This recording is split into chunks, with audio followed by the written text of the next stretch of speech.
তোমরা বেশি বেশি আল্লাহকে স্মরণ করো। আর তোমাদের যখন কোনো অন্যায় হয়ে যায়, এই অন্যায় হওয়ার সাথে সাথে একটি ভালো কাজ করে নাও। এই ভালো কাজের বিনিময়ে আল্লাহ তাআলা তোমাদের অন্যায় কাজকে মুছে দেন। আর মানুষের সাথে উত্তম চরিত্রে মিশো, উত্তমভাবে তাদের সাথে চলাফেরা করো, তাদের সাথে কথাবার্তা বলো।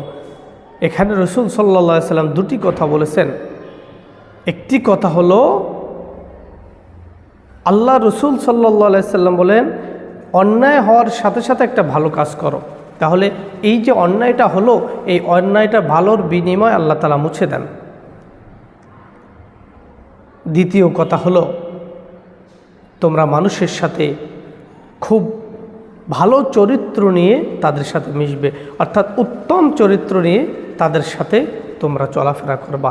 কখনো তোমাদের চরিত্রের ভিতরে যেন কালি উপর না পড়ে, কালি না পড়ে, তোমাদের চরিত্রের ভিতরে কোনো যেন দাগ না পড়ে, এমন সুন্দর চরিত্র নিয়ে তোমরা চলবা।